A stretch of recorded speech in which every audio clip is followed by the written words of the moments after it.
ไม่สงค่ะเมื่อได้เป็นวันที่4เดือนธันวาคมที่7ปี2026ในตอนแรกข่าวสายหมอขอมมีข่าว2ตอนได้มาเปิ้นเผาค่ะตอนที่1ค่ะเบิ่งคมตุ่มในข้าวตั้ง5ปีมีก้นดูสิงสาใจกว่าเป็นโหแสนมันปยกเมื่อปี2025ในเย็นเป็นเมืองที่อันก้นวันก้นเมืองและรับพรตุ่มยวนย้อนก็เพราะว่าปัญหาปฏิคัดในเป็นไว้หมายที่2ในโลกลมฟ้าในข่าวง้าวเทียงโหนึงค่ะได้เข้าตั้ง4เลินในปีในมีก้นเมืองโฮมตุ้มอันล้อมเข้าที่ในเมืองไทยในมีกว่าหิม700,000ก่อในอ่อนตั้งเปิ้นได้ก่อเข้ามาถ่อมด้วยข่าวโหในอ่อนตั้งค่ะเมื่อวันที่3เดือนธันวาคมที่7ปี2026ในมีข่าวง้าวออกมาว่า UD ACLED อันเป็นห้องการฝ่ายปักตาด้วยปัญหาปฏิขัดจัดจึงลุมฟ้าค่ะเนาะก็ไล่ออกมาเปิ้นผ่าว่านับตั้งเอาตับของสีซึกมานเขายึดอาณาอำนาจวานเมืองตีโลงปองจึงนกยุงเมื่อเหลินโทนที่2ปี2021ดอกบ่ฮอดถึงเมื่อเหลียวในเส้นสายไม้ก้นที่อันไรลู่สิงสาใจกว่าย้อนก็เพราะว่าลองฮาวแฮงอันเกิดขึ้นในเป็นกว่าถึง100,000 1ปาก14ก่อในเส้นสายไม้อันในเป็นเส้นสายไม้อันเก็บหอมตอมจู้ข้อมูลรายการนานกุ้ยตั้งฝ่ายผู้ค้นคว้าปักตาเขาได้ก็คาดล่ามว่าเส้นสายไม้อันแต่มันไหนเรียบเตสูงเลอเสนในลูกกวันในปี2025ที่ป่นมาในเมื่อคมตุ่มในเย็นเป็นเมืองตีอันก้นวานก้นเมืองและหับพรตุ่มยวนย่นก็เพราะว่าปัญหาปฏิการสูงตีสุดเป็นหมายที่2ของโลกลมฟ้าสืบเสปาเลสไตน์เย้าเฮ็ดจังไหนเมื่อเลียวไหนจุ่มลูกพื้นจุ่มยิบกองกลางอันตรงหนึ่งไว้อยู่หลายตีหลายตอนนับโคมตั้งหมดยาวมีอยู่หมวก1เหง2ปากจุ่มไหนก่อเฮ็ดให้ป่อมีมาปางตึกกลางเมืองปางตึกเป็นที่เป็นตวนในค่ะเนาะเลยเกิดขึ้นเปิงเป็นปัญหาปฏิฆาตเฮ็ดจังไหนเดไล่ว่าปัญหาปฏิฆาตในมันก็ย่อยๆย่ำๆมันก็เกิดขึ้นหลายที่หลายต่างเนี่ยค่ะปยกเย็นเป็นปื้นที่อันมีปัญหาปฏิฆาตย่อยนำที่สุดที่หนึ่งในโลกลมฟ้าเฮ็ดจังไหนคะอันในก็อยู่ที่ตั้งฝ่ายปักตาเขาในเปิ้นในก็เลยปักตาต้วยนั่นน่ะเนาะอิงเดอเปิงเป็นรองตั้งเจ้าไหนมีจุ่มยิบกองกลางทั้งนำตั้งหลายเฮ็ดในแหวก็เฮ็ดให้ก้นวันก้นเมืองได้ลอดเพไหนคะอำว่าอยู่ที่ไรก็ที่ไรตั้งหลายว่าสังว่าเจ้าไหนแลสติวิทยาอยู่ตาเสเฮ็ดแหน หรือเซนั่นแหน่ยังพบทบหันว่าจุ้มยิบกองกลางมังจุ้มมังเจอในกออ่อนกันหาเงินเปิดซื้อกองกลางแลเล่งโลจุ้มตัวเจ้าเก่าหั่งไผ่บ้านเสียก็มีรวงเกี่ยวข้องจ้อมลองก้ายาเมากำว่าสังว่าเจ้าในป้าในนอกเลอเสในเปิ้นตีเหรียญเหรียญค่ะก็เลยเย็นเป็นศูนย์กลางรวงเหรียญกันตั้งออนไลน์ call center ที่อยู่จ้าเพียนเขา เฮ็ดจังได๋นั่นน่ะเนาะก้อยกาไหว้หลังบ้านให้ไหนตั้งฝ่ายภูมิพลพรเขาก็คมกันหลายปานหลายฝ่ายเสียก็เคียงเคียงเขากดท่าเทศจังไหนอยู่ดีจ้าจึงลุงฟ้าเนี่ยก็ลาดว่าพ่องย่ามมื้อเหลียวในมีโกนเมืองคมตมอันไลผัดยานวานเมืองใน3.7ล้านก่อและก้นวันก้นเมือง1ใน5ในโฮบโทบยาลวงของขำฝ่ายอาหาราตั้งยำ มีกลมทนเป่งป้อเฮ็ดจั่งใดเพราะว่ามาก่อก้นกอดก้นผานนั่นน่ะนะบางจื้อในทบตั้งหยาบนะตั้งกินข้าวกินกุ้ยก็หยาบยาวให้ไหน ปางตึกปอกำไนค่ะมีพรตุ่มยอนกวางๆขวางต่อเมืองหิมหอมป่าจอมเนี่ยค่ะอิงเนอเป็นปางตึกเสเนี่ยก็เฮ็ดให้ก้นในปลายเพเขาค่ะเนาะเฮ็ดให้คงเศร้าก้นปลายเพอันอยู่ไว้เมืองหิมหอมบ่ได้เป็นเมืองไทยเมืองบังกลาเทศไหนๆมีคนปลายเพมาอยู่ซ่อนเซาในตั้งนำตั้งหลายเฮ็ดไหนเปนซ้ำว่าเมื่อพ้องปลายปี2023นั่นไหนต่างฝ่ายตับลูกเพิ่นบางจุ้มบางจื้อไหนยึดเอาปืนตีลำลวง ไล่เย่าพองว่าในเสตาค่ะเนาะก้อยกะว่าพ่องย่ำเหลียวได้ก็ตั้งฝ่ายพวกค้นคว้าเขาหยุ่มว่าสายงายเงาไล่แน่มันซ้ำเหมือนขึ้นเขาจู้ฝ่ายของเสตับซึกเขาเทียงกำนึงเหย้าไว้หลังเสลงปองจึงแข่แน่หวายมากกำเทียมปันแห้งฝ่ายตับซึกปยกจอยเถียมเป็นก้นกลางเสียวกจอยเกียวให้มีมาลองอบโอ้กึดตึกวงกลางตับซึกหลงปองจึงแลตับซึกจุ่มลูกเพิ่นว่าเฮ็ดจังไหนอ้อคอมเมนต์ตอนไหนเนี่ยค่ะเฮาเนี่ยก็ไล่เบิ่งอิงออกมาดี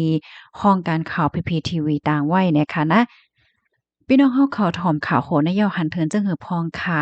อันว่าที่ในเมืองโฮมตุ่มได้มีจุ่มยิบกองกลางจุ่มลูกเพิ่นใน1เหง2ปากจุ่มในเป็นลายอยู่ค่ะแน่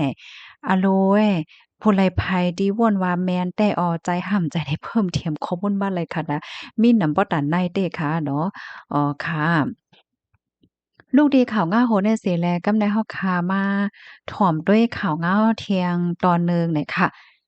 ในข่าวต่างปีในกุ้ยเนี่ยมีคนเมืองโฮมตุ่มตั้งนำตั้งหลายเข้าเมืองไทยในคิมจำ700,000ก่อนให้ออกเมื่อวันที่3เดือนธันวาคมปี2026แน่มีข่าวง่าออกมาว่า IOM ค่ะไล่เก็บหอมตอมจู้ข้อมูลเสียก็เปิ้นเผาลาดว่าก้นเมืองโฮมตุ่ม687,000เหงก่อในมาถึงที่ในเมืองไทยพองเหลือนโทนที่1ต่อถึงเหลือนโทนที่4ผ่านลัดผ่านเข้ามาตั้งแลนลิ้นอำว่าได้เป็นเจดอนตาเจดอนดันนอง และเจดอนกาญจนบุรีเจดอนเกียงไฮ้ไหลเจ้อในในอ้อก็ลองตั้งอันเฮ็ดให้ก้นตั้งนำตั้งหลายหลวมเข้าเมืองไทยว่าเจ้าไหนได้ก็ย้อนว่าปลาซื่อๆก็ปลายซึกนั่นขนาดใดที่ในเมืองโฮมตุ้มเนี่ยก็ซัมมีปักเปิงออกมาลองว่าก้นหนุ่มเตแลเข้าหับทำการซึกเฮ็ดจังเนี่ยค่ะพรปางตีจ้อมมาเนี่ยก็ก้นหนุ่มเขาได้ก็อ้อนกันผัดยานวันยานเมืองอ่อนกันไปออกนอกเบิ่งเฮ็ดในอยู่เคยๆย้ายๆอันว่านั่นยะฝ่ายหนึ่งก็ไขหาตื้อตั้งเปิดอานากาศตีหลีปันตอนตาโตเจ้าเก่าเฮ็ดจังไหนคะอ้อ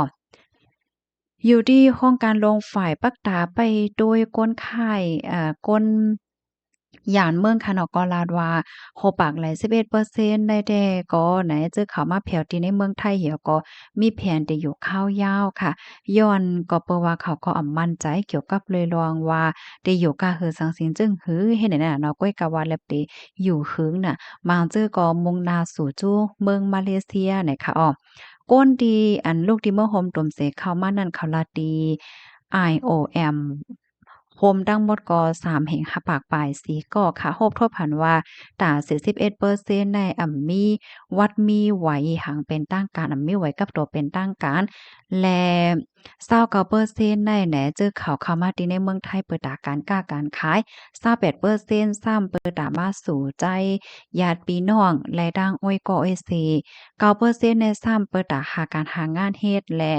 6%ในซ้ำไหนปลายย้อนก็เปนว่า ปัญหาปฏิฆาเฮ็ดจังได๋คะอ้อก้อยกาว่าอันลีตกใจเหลือเสนั่นแต่ก็แหนอิงเนอมันมีเปิงให้กว่าหาบท่ามการซึกนั่นเหี่ยวก็มันก็เฮ็ดให้ก้นหนุ่มผู้ชายเซียนอายุ18-35ปีผู้หญิงอายุ18-27ปีค่ะเนาะเดี๋ยวแลเข้าหาบท่ามการซึกตาเข้าทั้ง2ปีเฮ็ดจังเนี่ยอิงเนอเปิงอันเนี้ยค่ะก็ยิ่งแค้นมิบอี้ให้ก้นหนุ่มตั้งหลายในอ่อนกันปลายออกเมืองเนี่ยค่ะอ้อ ต่อถึงเลินโทนที่11ปี2025ที่ป่นมาในเมืองไทยเนี่ยก็เป็นที่อยู่เศร้าของก้นวันก้นเมืองใน4.6ล้านก่อค่ะ64%ในไหนเจอเขาในลงเส้นสายไหมที่ห้องการฝ่ายจัดหาการงานค่ะ ในปีที่ป่นมาในปีเหลียวค่ะเนาะมีกนลูกดีเมอร์โฮมตุ่มเหี่ยวก็เข้ามาตั้งแหล่นหลินในถึง2ล้านก่อจังไหนค่ะอยู่ที่จั่นจอมจุฬาลงกรณ์มหาวิทยาลัยเนี่ยก็ลาดว่าย้อนก็เพราะว่าก้นหนุ่มก้นเมืองโฮมตุ่มเข้ามานำแลไหนเฮ็ดให้ลูกเรียนดีจั่นจอมในค่ะนะเพิ่มขึ้นใน6ปนลูกกวานยาวเนี่ยค่ะอ้อ เลอเซนั่นเนี่ยก็ครบทบหันป้าเทียงว่า อิงเนอการเฮ็ดการสอนฝ่ายที่ในเมืองโฮมตุ้มในมาเจอก่อมใครเฮ็ดนาสังหาเฮ็ดไหนเจอเขาในก่ออ่อนกันกว่าเฮียนที่ในเมืองไทยว่าเมืองหิมฮ้อมว่าสังว่าเจอไหนเนี่ยเขาลูกดีบ่กุปองเนี่ยมันเตมี2-5ปากถึง2-8ปากซุมแหน่เนาะออนหน้าดีเปิ้นได้ยึดอำนาจนั่นแหละเผอว่าไว้นั้นมาได้ก็เย็นเป็นกว่า17,000เฮงก่อเนี่ยค่ะในปี2025ในค่ะนะ อยู่ที่ฝ่ายผู้ค้นคว้าเขาเนี่ยค่ะเนาะก็ค้นคว้าสิก็ลัดเที่ยงค่ะเนาะว่าเมื่อวันที่23เดือนธันวาปีนั่นไหนครบทบหันว่าก้นเมืองคมตุม4ล้านก็อันอยู่ซาวเซาว่าอยู่ที่ในเมืองไทยในไลปกป้องไลเป็นก้นซื้อก้นขายว่าจังหวะจังเนี้ยเนาะเหมือนจังว่าจ่ายเงินต้องว่าเฮาว่าเฮ็ดจังไหนในตกอยู่220,000เฮงล้านบาทต่อปีจังไหนอ้อ เมืองเกาะกงเทพในเป็นเปิ้นที่อันมีก้นเมืองคมตุมอยู่เศร้านำเตสูตรค่ะสืบมาที่กรุงเทพในเมื่อเลียวในคณะมีอยู่มอก520,000สืบมาเนี่ยก็เป็นที่ใจดอนสมุทรสาครใจดอนเกียงใหม่ใจดอนตากและใจดอนระนองและเจ้าในข้อมูลตอนในคาลิปปีมาที่ห้องการข่าว MGR ต่างไว้ในค่ะอ้อพี่น้องเฮาค่ะถ่อมข่าวเงาโหแนวหันถึงจังหือพองค่ะเพราะว่าเฮาค่ะมาด้วยในตอนในเด็กก็แค่มีที่ป้องความหมายว่า พี่น้องก้นเมืองโฮมตุ่มอันเข้ามาอยู่ที่เมืองไทยตั้งนำตั้งหลายในเจอเขาในก็เลยมีระวัง